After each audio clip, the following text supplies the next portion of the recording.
Halo historian. Assalamualaikum warahmatullahi wabarakatuh. Yuk, belajar sejarah.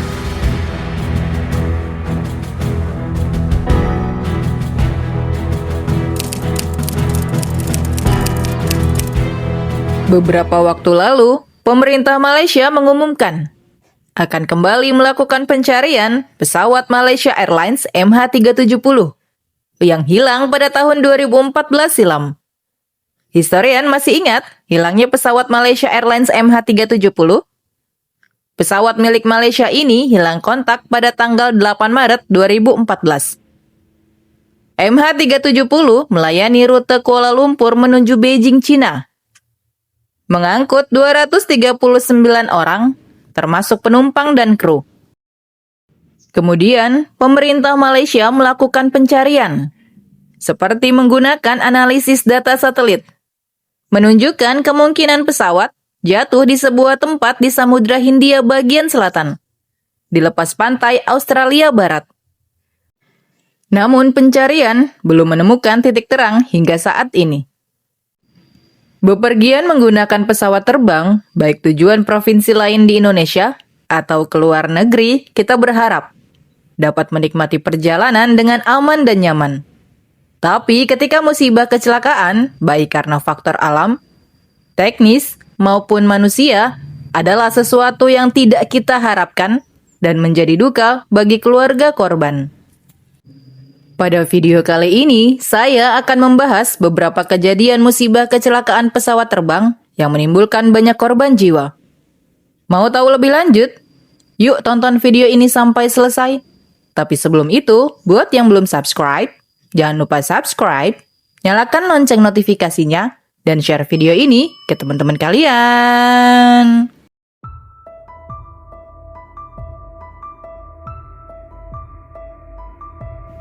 Tanggal 3 Maret 1974, pesawat Turkish Airlines 981 menggunakan jenis Douglas DC-10 melakukan penerbangan dari Bandara Istanbul, Turki, menuju Bandara London Heathrow, Inggris. Namun transit dulu di Bandara Paris-Orly, Prancis. Pesawat menempuh waktu sekitar 4 jam sampai di Prancis. Kemudian melanjutkan penerbangan ke Inggris.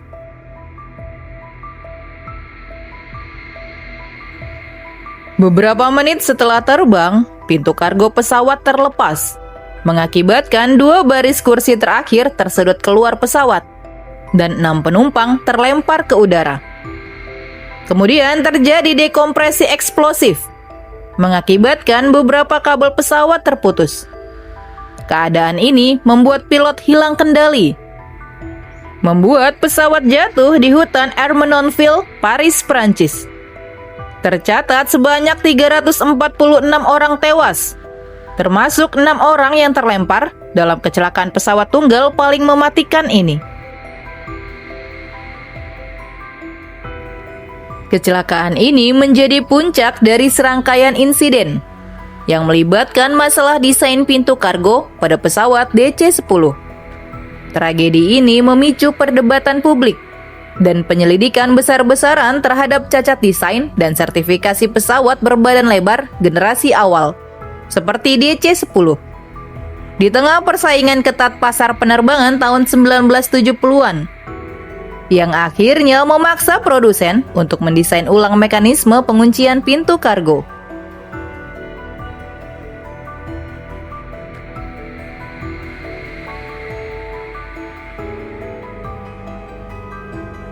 Sore hari, tanggal 27 Maret 1977, di landasan pacu Bandara Los Rodeos, Tenerife, Kepulauan Kanari, Spanyol, terjadi sebuah tragedi besar dalam dunia penerbangan. 2 pesawat Boeing 747, yaitu KLM 4805 dan Pan Am 1736 bertabrakan di landas pacu bandara. Hal ini terjadi karena beberapa faktor. Pertama, instruksi yang kurang jelas dari pengatur penerbangan, mengakibatkan tumpang tindih dalam komunikasi radio. Kedua, kondisi cuaca Bandara Los Rodeos, Tenerife saat itu sedang berkabut, mengakibatkan kesulitan pandangan pilot KLM 4805 dan Pan Am 1736.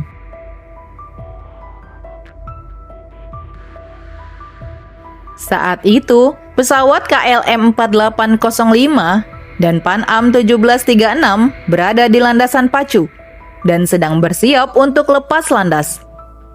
Tapi karena masalah komunikasi antara menara pengatur penerbangan dan pilot dari dua maskapai tersebut, di samping karena faktor cuaca di bandara yang sedang berkabut, mengakibatkan KLM 4805 dan Pan Am 1736 bertabrakan. Diketahui sebanyak 583 orang tewas, menjadikannya kecelakaan penerbangan paling mematikan dalam sejarah. Menurut Simple Flying, tragedi ini bermula ketika penerbangan menuju Bandara Las Palmas, Pulau Gran Canaria, Kepulauan Kanari, Spanyol, dialihkan ke bandara kecil bernama Los Rodeos di Pulau Tenerife. Pengalihan tersebut karena adanya pemboman yang dilakukan oleh Gerakan Kemerdekaan Kepulauan Kanari di Gran Canaria pada saat itu.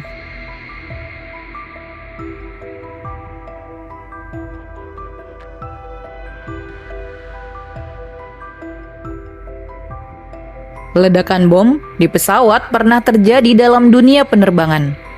Pesawat Air India 182 yang menggunakan jenis pesawat Boeing 737-237B meledak di udara. Tanggal 23 Juni 1985, Air India 182 berangkat dari Montreal, Kanada menuju London, Inggris. Saat berada di atas Samudra Atlantik di wilayah udara Irlandia, pesawat meledak dan hancur 45 menit sebelum mencapai London.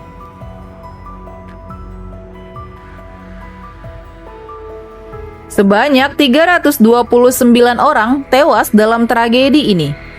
Pihak berwenang di Irlandia menetapkan kelompok ekstremistik sebagai tersangka utama. Diduga mereka melakukan ini sebagai pembalasan terhadap pemerintah India yang melakukan pembersihan ekstremistik di sekitar kuil emas India. Kecelakaan ini menjadi pendorong utama untuk peningkatan drastis dalam prosedur keamanan bandara dan penanganan bagasi secara global, termasuk pemeriksaan yang lebih ketat terhadap bagasi yang tidak disertai penumpang dan penggunaan teknologi pendeteksi bahan peledak.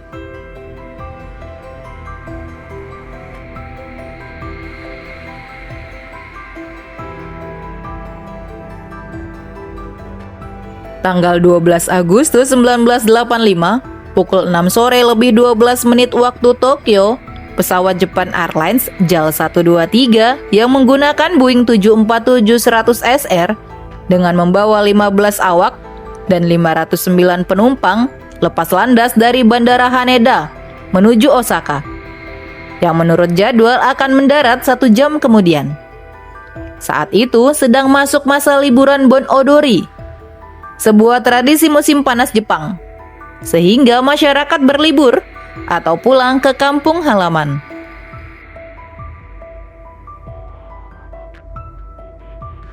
Setelah terbang selama 30 menit, pesawat mengalami masalah teknis, yaitu kerusakan sistem hidraulis dan stabilizer vertikal, mengakibatkan pesawat melayang-layang tidak terkendali. Pilot sempat menghubungi menara kontrol untuk kembali ke Bandara Haneda. Tapi karena kondisi pesawat tidak terkendali, membuat pilot mencoba mendarat di Pangkalan Angkatan Udara Amerika Serikat di Yokota.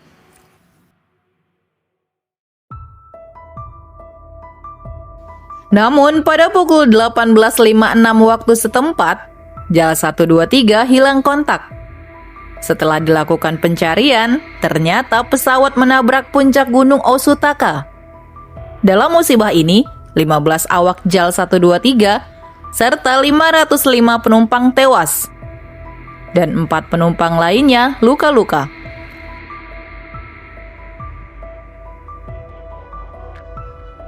Saat itu, Aircraft Accident Investigation Commission, sebuah otoritas penyelidik kecelakaan pesawat di Jepang, menemukan ekor pesawat yang diperbaiki dengan tidak sempurna oleh teknisi Boeing dan JAL.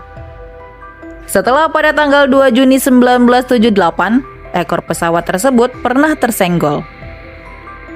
Perbaikan kurang sempurna itu menyebabkan berkurangnya kemampuan penyekat bertekanan bagian belakang dalam menahan beban tekanan selama penerbangan.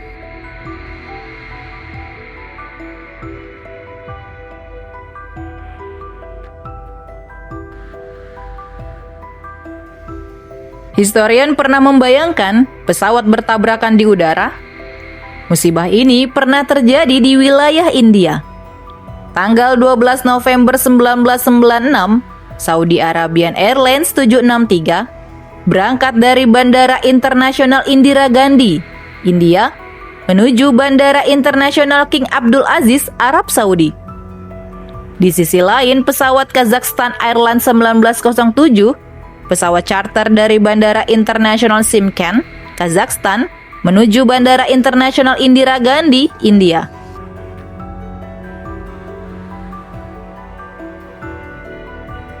Musibah terjadi ketika pesawat Kazakhstan Airlines 1907 berangkat dari Bandara Shymkent sebagai penerbangan tidak terjadwal. Sementara itu, Saudi Arabian Airlines 763 lepas landas dari Bandara Internasional Indira Gandhi. Ketika Kazakhstan Airlines 1907 berada di wilayah udara India, berada pada ketinggian 15.000 kaki, sementara Saudi Arabian Airlines 763 karena baru lepas landas, menara kontrol meminta untuk naik ke ketinggian 14.000 kaki.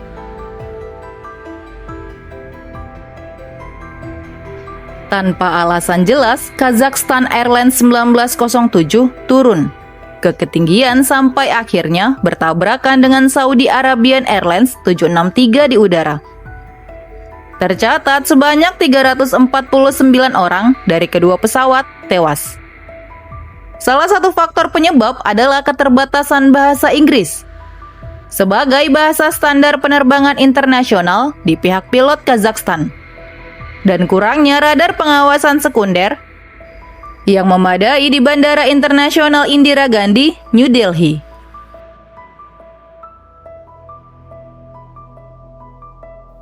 Peristiwa ini memaksa pemerintah India untuk segera mengadopsi radar pengawasan sekunder sipil dan meningkatkan standar lalu lintas udara untuk penerbangan internasional, terutama dengan masuknya maskapai dari negara-negara yang baru muncul setelah bubarnya Uni Soviet. Itu tadi sejarah kecelakaan pesawat mematikan dalam dunia penerbangan global. Kecelakaan-kecelakaan ini, meskipun tragis, telah menjadi titik balik dalam sejarah penerbangan, di mana setiap bencana membawa pelajaran pahit yang menghasilkan perbaikan signifikan dalam protokol keselamatan, desain pesawat, dan regulasi global, menjadikan perjalanan udara saat ini sebagai salah satu moda transportasi teraman. Semoga video tadi bermanfaat dan menambah pengetahuan kita tentang sejarah, karena sejarah adalah guru kehidupan. Sampai jumpa di video selanjutnya.